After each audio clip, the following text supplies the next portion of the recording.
सभी आत्मबंधुओं को मेरा आत्मबंधन।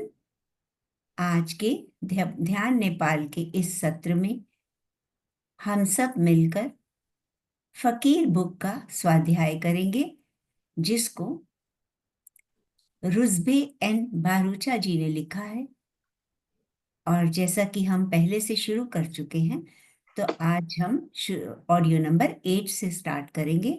उससे पहले हम 15 मिनट का ध्यान करेंगे। तो सभी लोग ध्यान अवस्था में आ जाएं। स्थिर सुखासन, तीनों बंद लगाते हुए सबसे पहले हम ब्रह्म ऋषि पत्री जी, महाअवतार बाबा जी को कोटि कोटि प्रणाम करते हैं। अपने स्पिरिट गाइड्स, अपने गार्डियन एंजल्स का आवाहन करते हैं। लॉर्ड गणेशा, मां सरस्वती का आवाहन करते हैं। हनुमान जी, साईं बाबा, गुरु नानक देव जी, लॉर्ड कृष्णा,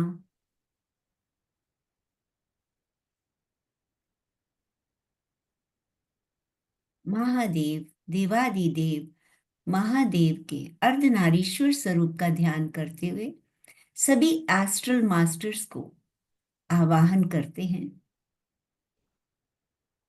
और आज हम ओम मंत्र की चैंटिंग के साथ ध्यान करेंगे। बिल्कुल स्वयं को मौन रखते हुए हम अपने ही भीतर की यात्रा करेंगे और पहचानेंगे, कोशिश करेंगे कि हमारे अंदर होने वाला नाद कैसा है। उसको सुनने का, बिल्कुल मौन रहते हुए उसको सुनने का प्रयास करेंगे। तो शुरू करते हैं।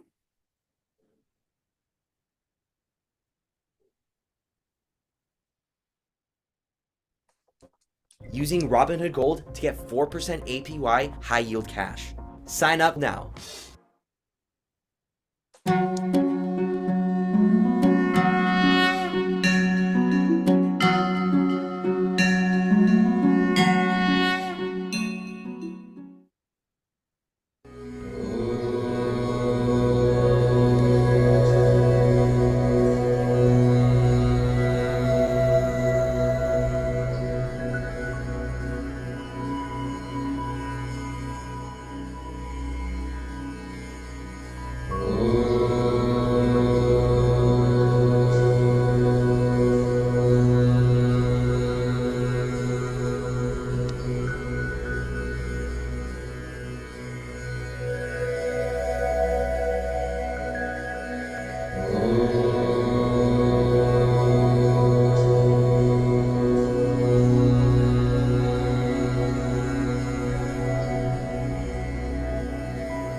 चल रही है।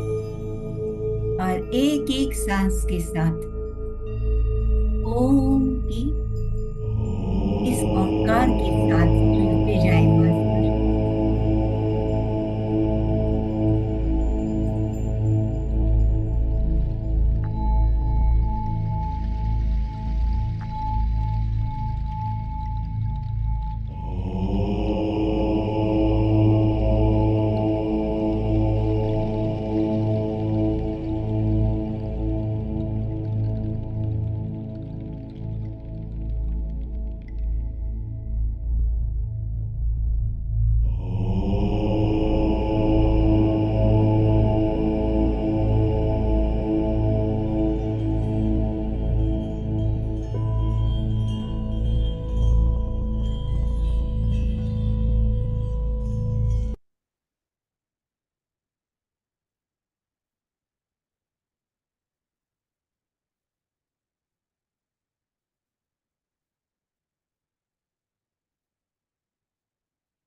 एक एक श्वास के साथ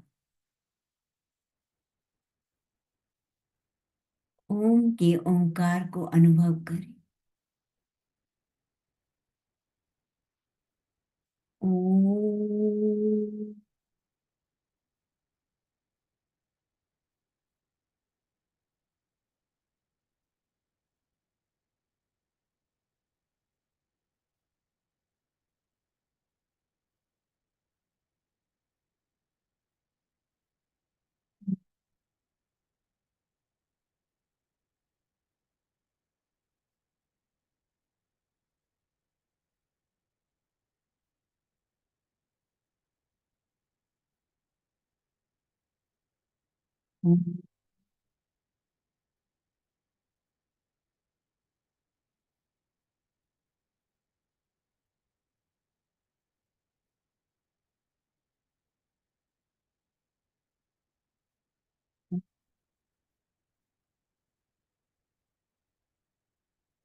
ओम।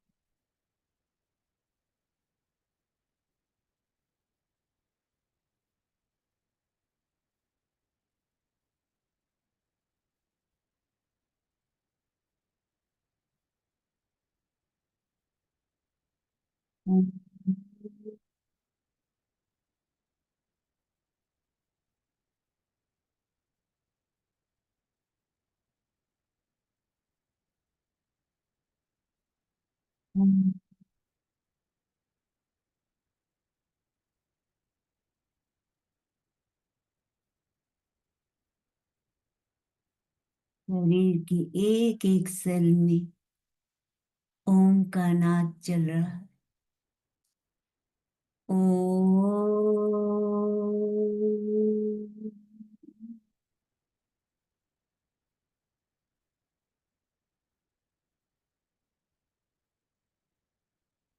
ओम।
प्रकाश।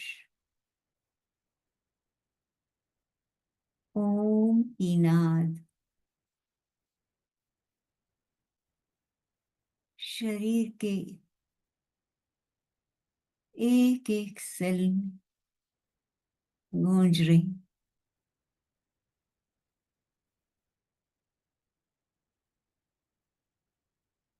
ओम।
साक्षी बने रहे इस ओम के नाद के।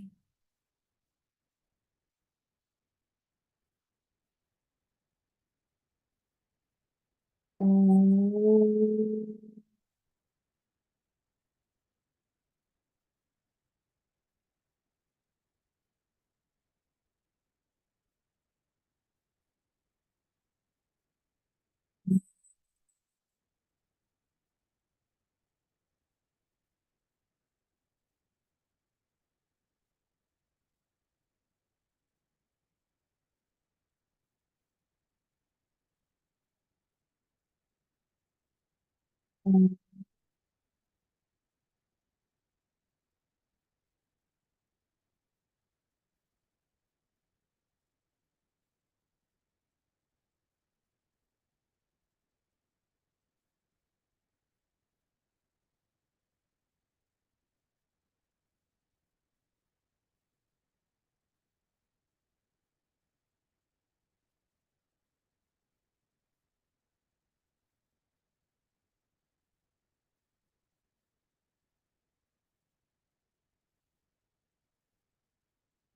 शरीर के रोम रोम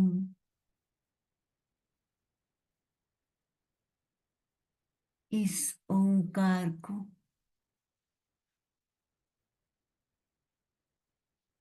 ओम के इस नाद को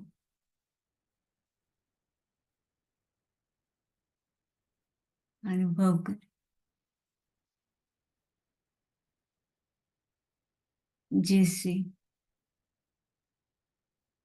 हमारा एक एक सेल देवालय है और उस देवालय में जो घंटे बज रहे हैं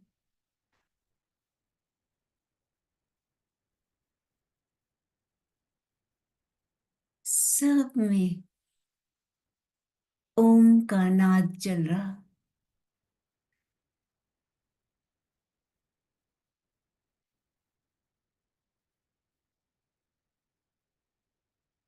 शरीर के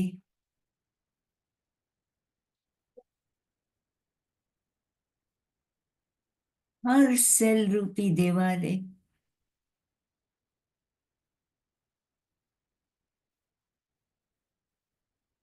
से सारी अशुद्धियां बाहर निकल गई।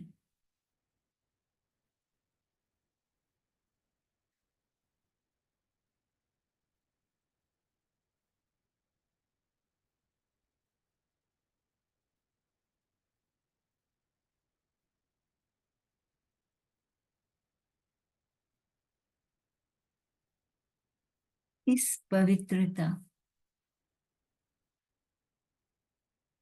इस शुद्ध दिवाले में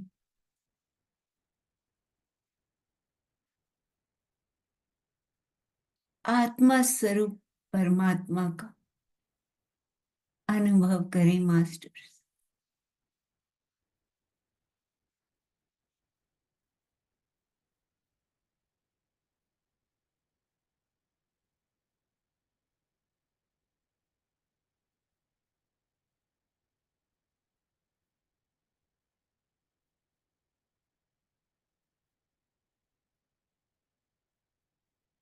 इस सुंदर स्थिति को बनाए रखते हुए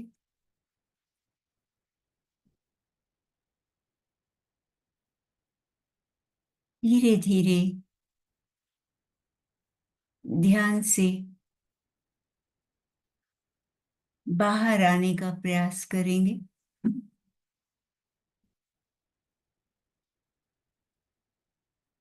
अपने आसन, अपने भौतिक शरीर को अनुभव कर,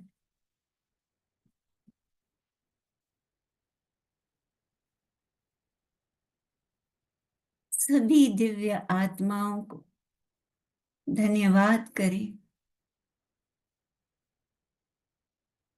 जिनकी ऊर्जा की उपस्थिति में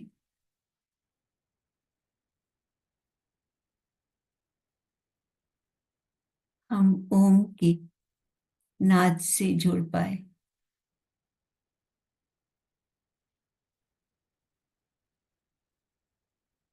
सबको प्रेम से विदा करते हुए, धन्यवाद करते हुए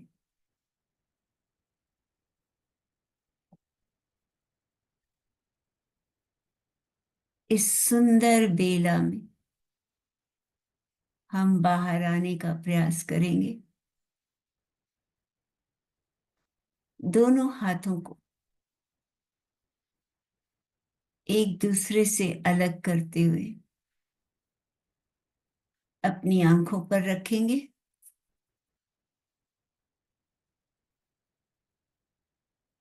5, 4, 3, 2, 1, 0।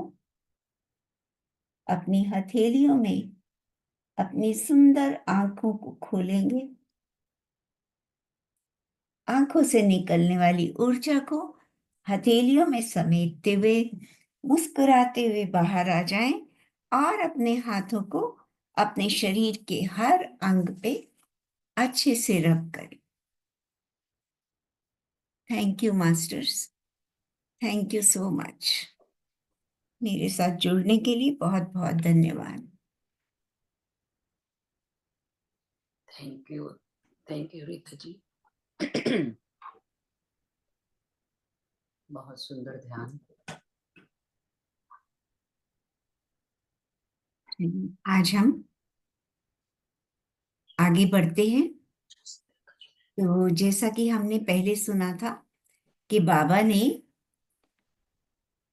रुद्र को विश्वास के बारे में बताया था कि कई तरह के लोग होते हैं, जिनमें से कुछ लोग तो ये सोचते हैं कि हमने भगवान का ध्यान किया, यानी हमने एक बहुत बड़ी इन्वेस्टमेंट करी, तो अब क्योंकि हमने अपना कीमती समय भगवान पर लगाया है, तो भगवान, पहली श्रेणी के लोग कहते हैं कि उनको दुख आएगा ही नहीं। दूसरी श्रेणी के लोग कहते हैं कि दुख आएगा तो वो बाहर बाहर से टल जाएगा, क्योंकि भगवान उसको अपने आप हमसे दूर कर देंगे, हम और हमारा परिवार सदा सुखी रहेगा। तीसरी श्रेणी के लोग होते हैं जो कहते हैं कि दुख और सुख तो भगवान की देन है, लेकिन वो हमारे ऊपर आने के बाद भी हमें मतलब वो परवाह नहीं करते कि ये भगवान की देन है और भगवान इसको काट देंगे। वो विश्वास रखते हैं कि भगवान इसको काट देंगे। और चौथी श्रेणी के लोग जो होते हैं वो पूर्ण रूप से समर्पण भाव में रहते हैं। वो सोचते हैं कि जो भी हो रहा है वो ईश्वर की मर्जी से, उसकी कृपा से हो रहा है। अच्छा या बुरा वही जानते हैं और उसको आराम से स्वीकार करते हैं और उसका अनुभव लेते हैं। तो अब नेक्स्ट पार्ट में, नेक्स्ट चैप्टर में हम देखते हैं, समुद्र किनारे बैठे बैठे बाबा ने रुद्र को विश्वास के बारे में विस्तार से समझाया। समुद्र का किनारा सुनसान पड़ा था। मौसम काफी गर्म था। मॉनसून आने में देर हो गई थी। रुद्र बहुत गंभीरता से विचार कर रहा था कि मॉनसून के देर होने से देश के हालात और भी बिगड़ सकते हैं। वे गरीब किसानों के बारे में चिंता करता था। इतना सोचते सोचते वे दोनों कॉटेज वापस आ गए। रुद्र चाय बनाने लगा और टोस्टर ऑन कर दिया। बाबा गरम टोस्ट पर पिघला मक्खन लगाकर बहुत खुशी से बच्चों की तरह खाते थे। रुद्र उन्हें खाते देख बहुत खुश होता था। उन्हें देखकर उतना ही संतोष महसूस करता था जितना कभी अपने बच्चों को खाते देख किया करता था। रुद्र अपने बच्चों के लिए भी खाना खुद पकाता था। उनके लिए सूप, फलों के रस, सलाद और सैंडविच बनाता और अपने सामने बिठाकर खिलाता। उनके साथ बैठकर टीवी के प्रोग्राम देखता और उनके साथ से में मगन रहता। लेकिन जब से वे अलग हुए, उसकी जीभ का स्वाद ही मर गया था। उसे हर चीज फीकी महसूस होने लगी थी। अब बाबा का साथ मिलने से उसे अपने दुख हल्के महसूस होने लगे। बाबा के लिए खाना बनाना उसे अच्छा लगने लगा। रातें आसानी से बीतने लगी। लेकिन जब बाबा कुछ घंटों के लिए बाहर जाते तो फिर से रुद्र को बच्चों की कमी खलने लगती थी। रुद्र बाबा के सभी काम बहुत खुशी से करता था। उनके पांव दबाता, स्नान का पानी गर्म करता, उनकी चिलम सजाता और खुद को जीवंत और हल्का महसूस करता। आत्महत्या का विचार भी नहीं आता। उसे ऐसा महसूस होता जैसे अपने बच्चों की सेवा कर रहा है। शराब पीने को भी मन नहीं करता था। बाबा के लिए उसे सब्जियां और फल खरीदना अच्छा लगता था। एक दिन खाने के बाद रुद्र ने बाबा के लिए आम काट कर दिए। वैसे तो बाबा रुद्र से बांटे बिना कुछ नहीं खाते थे, लेकिन आज उन्होंने रुद्र को अपने साथ आम खाने को नहीं कहा। वास्तव में रुद्र ने आम खाने छोड़ दिए थे, क्योंकि आम उसे बच्चों के साथ बिताए अच्छे वक्त की याद दिलाते थे और बाबा शायद रुद्र के अवचेतन मन में बसे गहरे विचारों को जानते थे। इस तरह रात का खाना खाने के बाद वे दोनों सागर तट पर टहल रहे थे। बाबा ने रुद्र से कहा कि वे उसे एक राज की बात बताना चाहते हैं। उन्होंने कहा कि जो लोग ईश्वर, धर्म या अध्यात्म के नाम पर भोले भाले लोगों को बरगलाते हैं, ईश्वर के नाम पर दंगे फसाद व मार काट करते हैं, वे नहीं समझते कि आने वाले समय में वे लोग कितने जन्मों तक नर्क के कष्ट भुगतने वाले हैं। अपने मूल को छलने से बड़ा पाप हो ही नहीं सकता। मतलब उद्भव और अध्यात्म में के एक स्तर पर आने के बाद अपनी शक्ति का दुरुपयोग करना, आध्यात्मिक शक्ति का गलत इस्तेमाल करना, यानी जो लोग भगवान से मिलने की आस में तुम्हारे पास आए उनसे छल करना। इसके लिए कई बार तो ऐसे दंड मिलते हैं जिन्हें पूरा जीवन भुगतना पड़ता है। तुमने भी सुना होगा कि जाने कितने जन्मों के बाद आत्मा को मानव योनि मिलती है। फिर तुम मनुष्य के रूप में भी बार बार तब तक जन्म लेते रहते हो जब तक कि तुम अपने मालिक या परमात्मा के साथ इतने एकाकार नहीं हो जाते कि तुम्हें हर सांस के साथ अपने अंदर बैठे परमात्मा का ध्यान आता रहे। तुम कल्पना करो कि एक औसत आत्मा को असंख्य जीवन कालों में प्रवेश करना पड़ता है। ताकि वह पहले तो मनुष्य का जन्म पा सके और फिर प्रभु के प्रकाश और आभा मंडल से अपने को भरपूर करने के लिए कोशिश कर सके। आत्मा को हर अनुभव से गुजरने के बाद उससे ऊपर उठना होता है, फिर वह दूसरे अनुभव की ओर जाती है और पूरे अनुग्रह के साथ उस पर विजय पाने के बाद वह स्थायी रूप से आत्मा के लोकों में बसने के लिए तैयार होती है, जहां वह एक मार्गदर्शक या फरिश्ते के तौर पर उनकी मदद करती है, जो परमात्मा का आदेश और उनकी मौजूदगी पाना चाहते हैं। अब जो व्यक्ति उस अवस्था तक प्रगति कर चुका है जहां उसे अपनी आध्यात्मिक वृद्धि के लिए किसी भी तरह के अनुभवों से गुजरने की आवश्यकता नहीं है, जरा कल्पना करो कि आध्यात्मिकता के उच्च स्तर पर पहुंचने के बाद वह व्यक्ति भगवान के नाम पर अपने पद, नाम व ताकत का इस्तेमाल करते हुए लोगों को मारने, बलात्कार करने या लूट मार मचाने के लिए सहमत करता है। वह भलाई के लिए अपनी ताकत इस्तेमाल करने के बजाय ईश्वर, मानवता, परोपकार या नेतृत्व के नाम पर लोगों के साथ छल कपट करने लगता है और उनके दुख व मौत का कारण बनता है। ऐसे में कर्मों का नियम कैसे काम करता है? उस इंसान को बिल्कुल नए सिरे से जीवन की शुरुआत करनी पड़ती है। वह एक कोशिका के रूप में फिर से अनगिनत जीवन रूपों से होकर गुजरती है ताकि मानव जाति तक पहुंच सके। पर इसमें एक अंतर है। आत्मा इतना तो जानती है कि उसने गलती की है और बहुत उदास महसूस करती है। वह अपने पतन और बुरे कर्मों का बोझा महसूस करती है। तो यहाँ पे बाबा ये बता रहे हैं कि कई बार इंसान आध्यात्मिक तौर पे इतनी उन्नति करने के बाद भी अपने पर्सनल बेनिफिट के लिए लोगों के साथ धोखाबाजी करते, उनको अपनी पावर, अपनी ताकत यूज करके उनका उसका दुरुपयोग करते हैं। तो वो कहते हैं कि ऐसी जो आत्मा है, इतनी उच्च स्थिति तक पहुंचने के बाद भी अगर वो ऐसा करती है तो उसे अल्टीमेटली वापस फिर से नीचे से ऊपर जन्म लेने पड़ते हैं। तो जब वो दोबारा जन्म लेती है तो उसको ये तो महसूस होता है कि उसकी आत्मा पर कोई बोझ है, उसने कहीं ना कहीं कोई गलती की है, लेकिन वो पहचान नहीं पाती। वह एक बाहरी सलीब ढोती है, पर इसे समझ नहीं आता कि ऐसा क्यों हो रहा है। अपनी सारी यात्रा के दौरान ये भीतर से उदास रहती है, पर असली वजह नहीं जान पाती। यहाँ कर्म का नियम काम करता है। अगले सैकड़ों सालों तक उसे इसी व्यथा से गुजरना होता है कि उसने ऐसी कौन सी बुराई की है, कौन सा बुरा कर्म किया कि उसका नतीजा भुगतना पड़ रहा है। वे कभी पता नहीं लगा पाती। बेटा, हत्या एक पाप है। जब कोई इंसान भगवान के इतना पास पहुंचने के बाद गुस्से में बदले की भावना के नाम का सहारा लेता है तो उस हत्या के आयाम और अर्थ ही बदल जाते हैं। मानो कोई रोगी अपने सर्जन पर पूरा भरोसा करे और सर्जन ही उसे मार दे।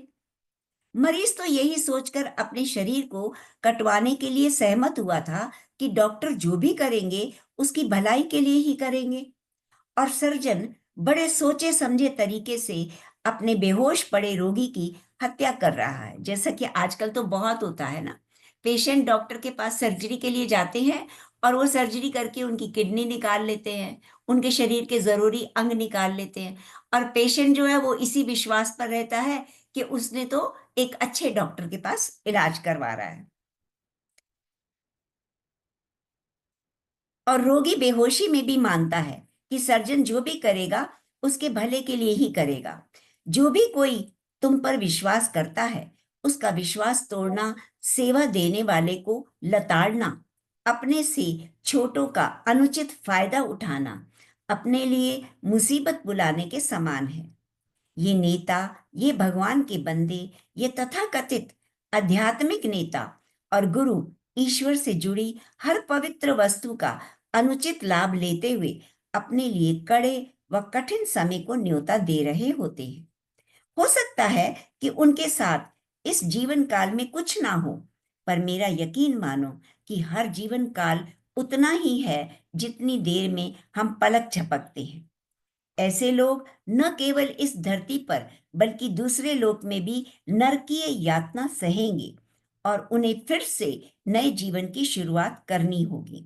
तो ऐसे जो कर्म करते हैं, जो अध्यात्म के नाम पर लोगों के साथ दुष्कर्म करते हैं, तो वो चाहे 400 साल मनुष्य जीवन में बिता चुके हैं, उनको फिर से शुरू लाए जिंदगी करनी पड़ती है। फिर से वो मानव जीवन की शुरुआत करते हैं। पर मेरा यकीन जानो कि और उन्हें फिर से नए जीवन की शुरुआत करनी पड़ती है। राजनीति हो या धर्म, घर हो या बाहर, जो भी कोई ताकत का गलत इस्तेमाल करता है, वह उसकी आत्मा के लिए भार बन जाता है। जैसा कि मैं तुम्हें अक्सर कहता हूं कि आत्मा ही तुम्हारे शरीर, दिल और दिमाग की हर ज्यादती को ध्यान में रखती है। यही सारे अच्छे व नेक कामों का हिसाब भी रखती है। फिर यह तय करती है कि तुम्हारे आध्यात्मिक विकास के लिए क्या सही रहेगा, और आत्मा बड़ी कड़ाई से हर नियम का पालन करवाती है। हमारी आत्मा सचमुच एक सख्त बारी मास्टर है। कुछ दिन बाद यस बारिश का इंतजार खत्म हुआ और एक उमस भरी दोपहर में बारिश आई। बाबा और रुद्र बरामदे में बैठे देख रहे थे कि बादल किस तरह गरज बरस कर धरती माँ की प्यास बुझा रहे हैं। आकाश कई तरह के रंगों वाले बादलों से भरा हुआ था, जो धूमिल होने के कारण मन मोह रहे थे। धरती की गंध मदहोश करने वाली थी। नारियल के पेड़ झूम रहे थे। छोटे पौधे और फूलों में जैसे नई जान आ गई थी। बाबा ने रुद्र को संबोधित करते हुए बताया, मेरे बच्चे, ये जो तुम अपने आसपास इतनी सुंदरता महसूस कर रहे हो, ये सब धरती ही दे सकती है। धरती की ये खूबी तो स्वर्ग में भी नहीं होती। वे भी इसके लिए तरसता है। ईश्वर की रचना में कुछ ऐसा अनूठापन है जो कहीं और नहीं मिल सकता। प्यासी धरती पर बारिश की बूंदें गिरती देखने की खुशी और कुदरत का तहे दिल से शुक्रिया करने का अंदाज सचमुच धरती पर ही होता है। जरा देखो, धरती बारिश से मिलकर कैसे इतरा रही है। सृष्टि का कण कण किस तरह सूरज की पहली किरण के लिए आभार प्रकट करता है। कुदरत ईश्वर से मिले तोहफों को अनदेखा नहीं कर सकती, लेकिन ये इसे अपना जन्मसिद्ध अधिकार भी नहीं मानती। रुद्र, तुम बताओ कि तुमने किसी खूबसूरत सूर्यास्त या प्यारी सी सुबह के लिए भगवान को आखिरी बार शुक्रिया कब कहा था? तुमने आखिरी बार उसे कब कहा था कि तुम दुनिया में एक और दिन जीने का हक पाने के लिए उसका शुक्रिया अदा करते हो? या फिर कभी सूरज को उसकी रोशनी या गर्माहट के लिए तुमने सराहा? हालांकि पानी का ना तो कोई रंग है, ना कोई स्वाद, लेकिन उसके जैसी खूबी किसी में नहीं, क्योंकि वह हर बार तुम्हारी प्यास बुझाने में सहायक होती है। क्या तुमने कभी पानी पीते समय उस भगवान को धन्यवाद दिया है? नहीं। क्यों? क्योंकि तुम उसे अपना जन्म सिद्ध अधिकार मानते हो और उसकी कद्र नहीं करते। क्या तुमने कभी पशु या पक्षी को पानी पीते हुए देखा है? उन्हें देखकर लगता है कि वे पानी की हर बूंद पीने के बाद आभार प्रकट कर रहे हैं। वे पूरा मन लगाकर पानी पीते हैं, जो देखते ही बनता है। क्या तुम समझते हो, असल में वे निश्चिंत होते हैं कि इस जीवन में देने वाले वो असल में वे निश्चित नहीं होते कि वे दोबारा इस जीवन देने वाले अमृत को पी पाएंगे या नहीं, और हर बार पानी पीते समय ईश्वर व कुदरत को शुक्रिया कहते हैं। इसके बाद बाबा ने चिलम जलाई, कुछ कश लिए और उसे रुद्र को दे दिया। रुद्र ने भी कुछ कश पी लिए। वे दोनों गड़गड़ करते बादलों को ताबड़तोड़ बरसात करते देख रहे थे और कुदरत के प्रतिक्रिया को अनुभव कर रहे थे। रुद्र ने महसूस किया कि वे सभी एक दूसरे से जुड़े हुए हैं और कुदरत भी एक दूसरे से संबंध रखती है, फिर भी अपने आप में आजाद है। हम सब और प्रकृति एक ही जीवन शक्ति से गुथे हुए हैं। बाबा ने रुद्र को शिक्षा दी कि यदि हम ईश्वर से जीवन व इसके अनुभवों को पूर्ण समर्पण व सकारात्मक भाव के साथ निभाने के लिए शक्ति, विवेक, प्रेम व करुणा की मांग करें तो वे हमें अवश्य मिलेगा। दोस्तों, यहाँ पर मैं विराम देती हूँ। अब आप लोग अपना कोई भी आपके एक्सपीरियंस हो, कुछ भी आप कहना चाहो तो आप ऐड कर सकते।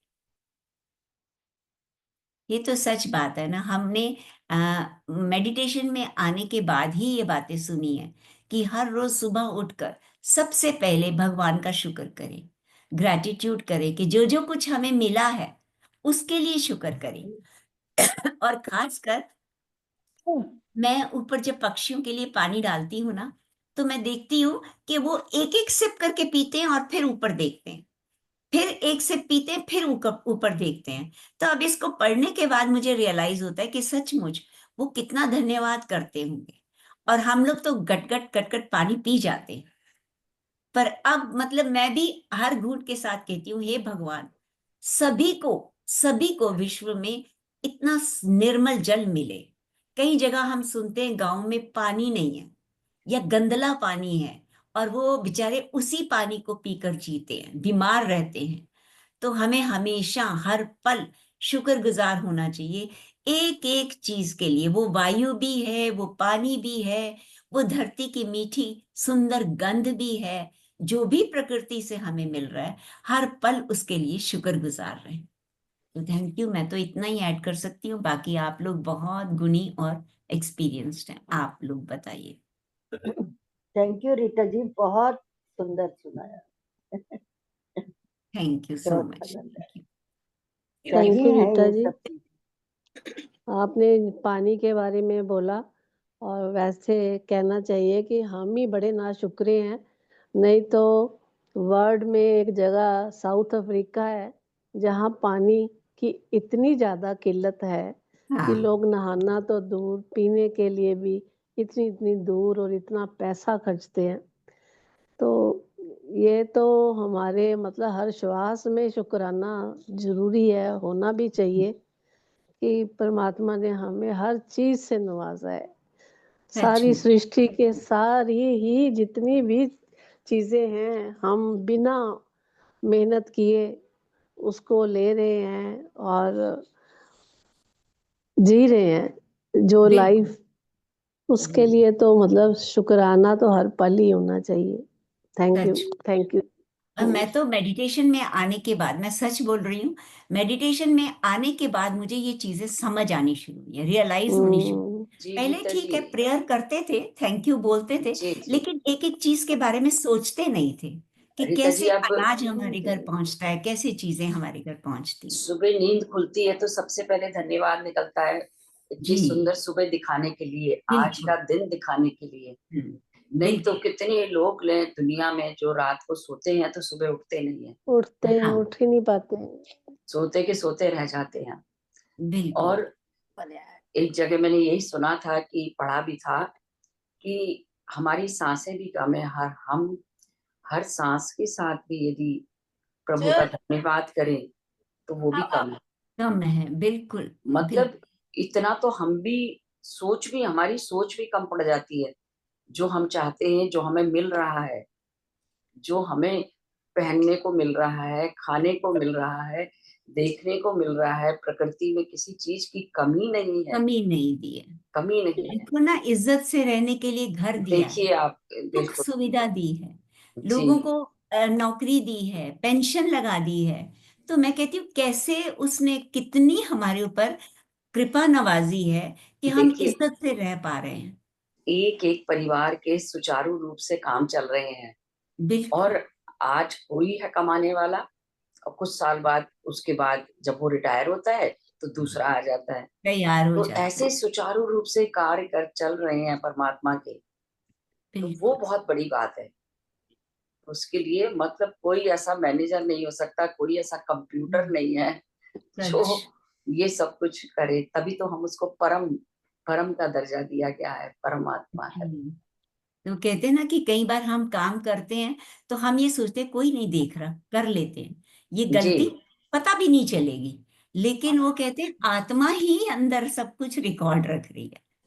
वो ऐसा रिकॉर्ड है कि जो कभी छुप ही नहीं सकता। जी, कर्मों का सारा रिकॉर्ड पर उसी आत्मा के पास है। जी। और जब हमने उस किताब में पढ़ा था जीवात्मा जगत के नियम, तो उसमें भी उन्होंने यही बताया था कि जब शरीर को छोड़ती है आत्मा, तो उसको पता होता है कि उसे किस लोक में जाना है, हाँ। और उस अपने आप उस लोक में वो जाती है।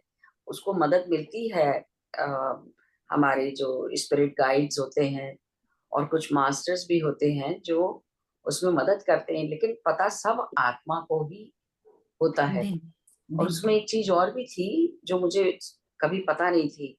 उसमें था कि कुछ आत्माएं ऐसी होती हैं कि जो बहुत लंबे समय तक जीती हैं, बहुत लंबे समय तक, 90-95 साल, और वो शरीर नहीं छोड़ना चाहती, क्योंकि हाँ, उन्हें पता होता है कि उन्हें निम्न लोक में जाना है। उस घबराहट से शरीर नहीं छोड़ती। ये वही बड़ी तो नई चीज भटकती मैंने है ना। है। वही तो भटकती है ना। फिर कहते हैं ना कि जो हमारे ऊपर पूर्वजों के जो फल आते हैं, वो कहते हैं ना अपने पूर्वजों को मुक्त कराओ, उसके लिए अलग पूजा होती है। तो वो इसी तरह की वो आत्माएं जो हैं, क्योंकि वो तंग करती हैं फिर। नहीं नहीं, मैं कह रही हूँ वो तो अलग होते हो जाती हैं, जो ये जो आत्माएं हाँ। भटकती हैं। हाँ।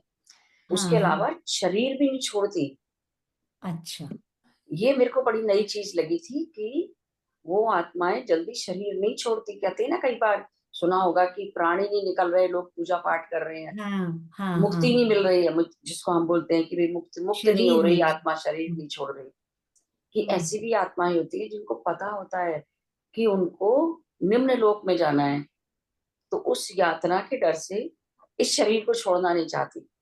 तो बड़ी मुश्किल से हम्म। मुक्ति होती है। पहले तो बहुत सुनते थे ऐसा कि पूजा पाठ कराए जा रहे हैं कि आत्मा मुक्त नहीं हो पा रही है, शरीर ही नहीं छोड़ रही है। हाँ, पढ़े पहले हैं बड़े लोग। बूढ़े कहते थे ना कि इसके हाँ, हाथ से कुछ लगा के दो जी और जी जी, इसके नाम का ये कुछ यही दो। बात। जी हाँ, यही बात हो। ये भी, और कोमा में देखिए सालों साल लोग पड़े रहते हैं, हाँ, पड़े शरीर रहते नहीं हैं। छोड़ती आत्माएं। तो तो ये कोमा भी, में इसका मतलब यही कारण होता होगा। यही यही कुछ होता होगा। हाँ, उसमें तो यही लिखा हाँ। था कि है किताब के अंदर कि कई बार आत्माएं इस डर से, क्योंकि सब कुछ आत्मा को पता है। इसीलिए कहते हैं ना, जब हम ध्यान में वो चला क्या। जाते हैं, अपने सत्य स्वरूप में आ जाते हैं, तो आत्मा में पूरा ज्ञान भी है, सब कुछ मिलता है। लेकिन उस स्थिति में कितने लोग पहुंच पाते हैं?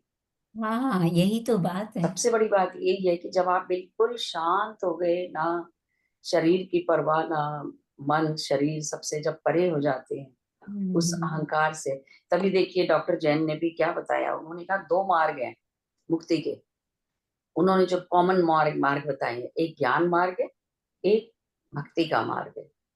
तो ज्ञान मार्ग में क्या होता है कि हम बैठते हैं और अपने आप को धीरे धीरे अलग करते जाते हैं, शरीर से अलग, मन से अलग। जब हमारा अहंकार विलुप्त हो जाता है, तो मुझे ये मेरी मैं है, वो उस पर मैं, आई एम दैट, तब हम ये अनुभव करते हैं और उस परमात्मा के साथ विलीन हो जाती है। और भक्ति में भी यही होता है कि भक्ति में जब हम पूरा समर्पण कर देते हैं, हम क्या कहते हैं, भगवान तू ही खिला रहा है, तू ही चला रहा है, तू ही पिला रहा है, तू ही तू, तू ही तू, तू ही तू। तो उस तू ही तू में हमारा अहंकार विलीन हो जाता है और बिल्कुल। हम उस परम सत्य के साथ विलीन हो जाते हैं। रास्ते दोनों वही जा रहे हैं, लेकिन एक ज्ञान लेकिन मार्ग है। जी भागवत गीता में कहते हैं कि भगवान ने भक्ति योग को ज्यादा इम्पोर्टेंस दी है, क्योंकि ज्ञान जो है ना, वो किसी समय हमें अहंकार में ले जाता है। बिल्कुल भक्ति बिल्कुल। में ये शुरू से सरेंडरेंस है कि तू ही तू तेरा है, जो कुछ हो रहा है तेरे द्वारा हो रहा है, तेरे लिए हो रहा है, तो मैं तो हूं ही नहीं। मैं तो तो हूँ फिर ही नहीं। वहां पे अहंकार नहीं आता। विलीन हो इसीलिए जाता है कह। अहंकार। जी जी जी, हाँ। बहुत जल्दी अहंकार विलीन हो जाता है। लेकिन हम्म। मुझे लगता है रीता जी, जैसे हम लोग हैं, हम वो ज्ञान भी ले पा रहे हैं और हम भक्ति से भी जुड़े हुए हैं, पूरी तरह से जुड़े हुए हैं, तो वो और भी अच्छा है, क्योंकि हमको पता है उस ज्ञान का भी, वो भी नॉलेज है पूरी। लेकिन ना तो हम तभी भक्ति छोड़ सकते, इस जन्म में तो नहीं छोड़ सकते, नहीं छूट सकती, छूट ही नहीं सकती। नहीं और सकते मैं भाई। तो समझती हूँ छोड़नी भी नहीं चाहिए। क्यों जो छोड़ेंगे? एक भाव बना हुआ है ना, भाव बना हुआ उस है, भाव से अलग होना भी नहीं चाहिए। बिल्कुल बिल्कुल। जी तो जी नीलम भगवान जी, ने भी आप तो भी बोलिए अर्जुन को कुछ। ये,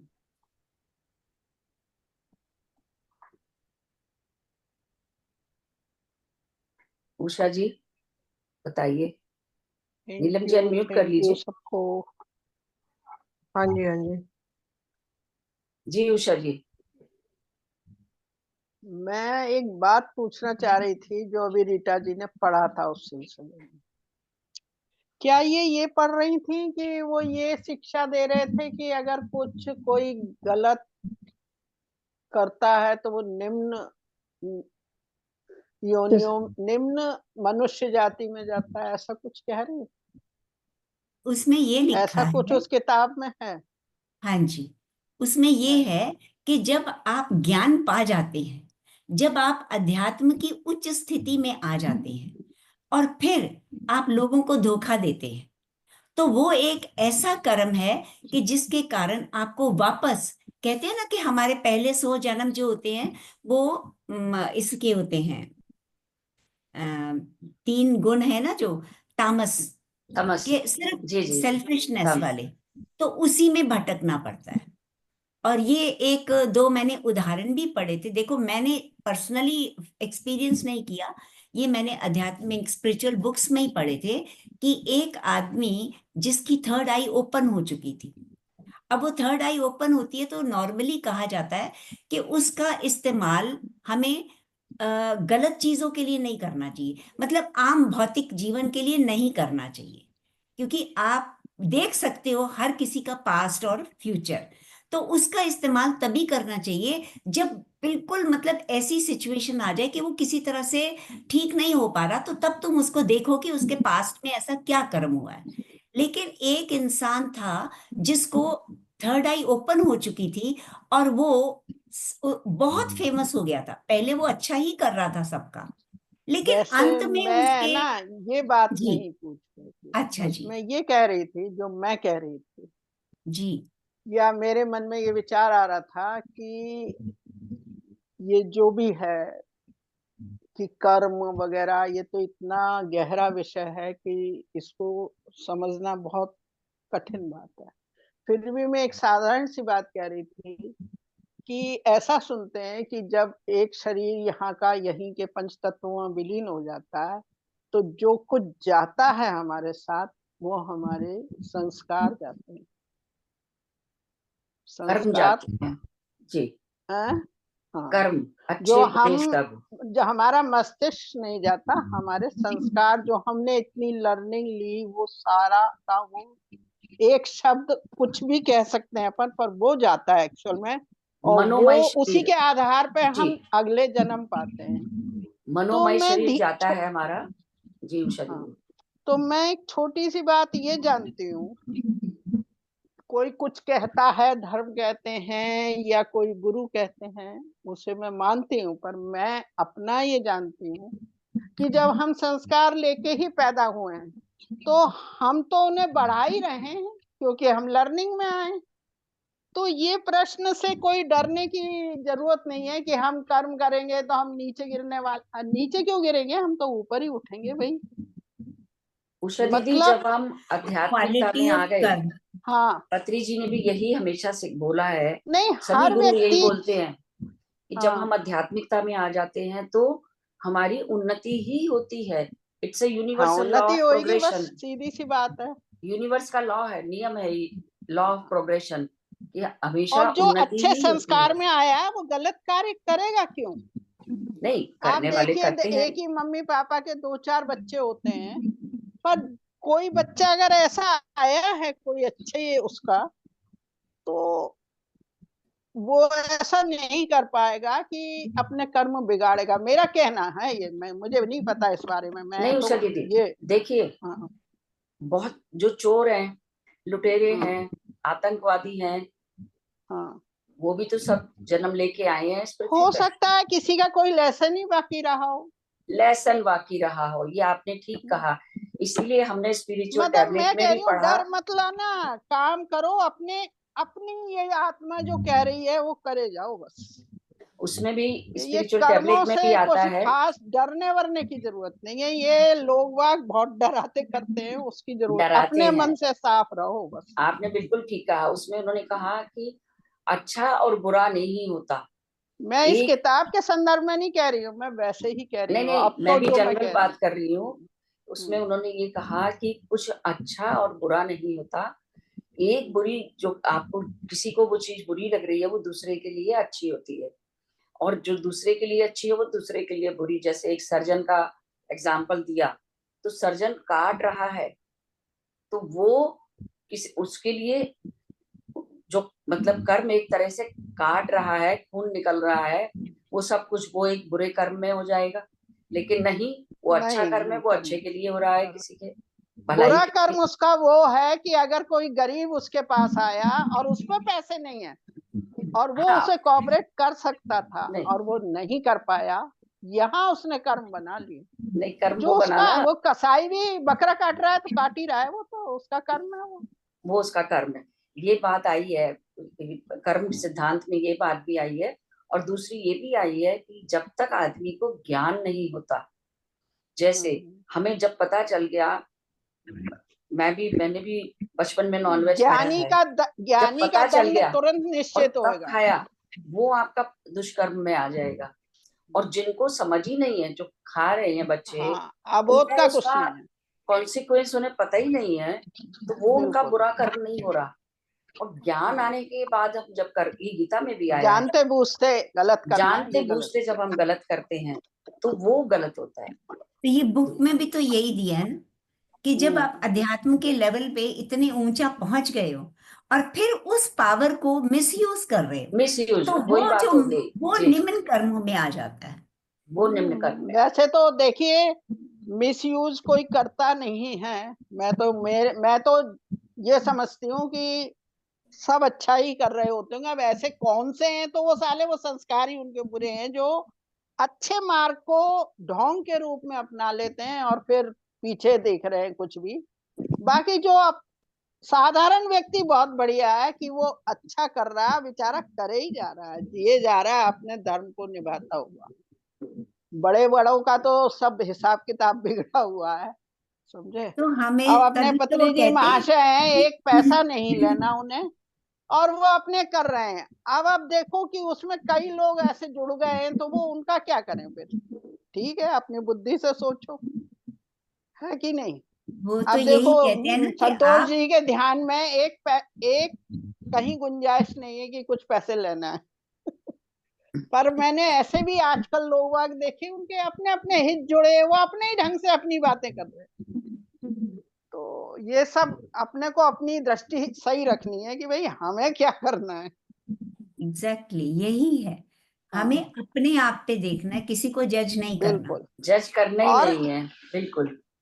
हमने जब अपने को, हम प्रभु के चल रहे हैं, तो हम इस डर से क्यों रहे हैं कि हमारा कहीं हमारा जन्म कुछ बिगड़ ना जाए। हमारा क्यों बिगड़ेगा, हमने किसी का क्यों बिगाड़ा ही बिगड़ेगा? नहीं, तो हमारा बिगड़ेगा। डर तो डर तो उषा दीदी निकाल ही देते हैं ना। हम जब ध्यान हाँ, करते हैं, हमारा मूलाधार चक्र में डर बिल्कुल। बसा हुआ है, और किसी जब हम दिन करते हैं तो उसकी ये शुद्धि स्थिति होती है। सामने आ जाए कि मैं ये करूं या ये करूं, हे प्रभु किस चीज में डाल दिया तूने, और अपन निर्णय ही नहीं ले पा रहे हो, तो प्रभु को समर्पित करो भैया, और फिर अपने काम करना सबसे तो बड़ी चीज पड़ेगा उस समर्पण है। कार्य को। सबसे बड़ी चीज ही समर्पण है, कि जब हमने समर्पण ही कर दिया, तो जो वो कर बिल्कुल। रहा है वो हमारे अच्छे के लिए। तभी तो एक बड़ी अच्छी कहावत है ना, कि जो हम्म जो प्रभु कर जो परमात्मा करता है वही अच्छा करता है।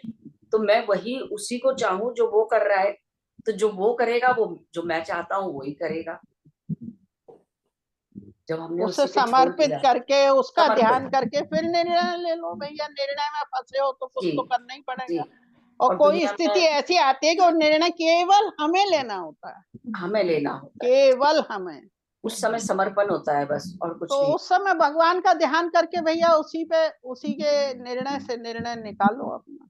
तो फिर जब हमने उस पे छोड़ दिया तो जो वो कर रहा है, वो जो हम ये चाह रहे सब हैं हम पढ़ भी इसीलिए रहे हैं, ये शिक्षा भी इसीलिए ले रहे हैं, ये सुनते हैं हम बैठ के अपना समय देके कि जी जी इससे शायद हमारी किसी स्थिति का कुछ हमारे को जी ज्ञान मिल जाए। तो वो बिल्कुल मिलता भी है, ऐसा मैं नहीं कह रही हूँ, मैं ये बात नहीं कह रही हूँ, मैं बस ये कह रही हूँ कि संस्कारों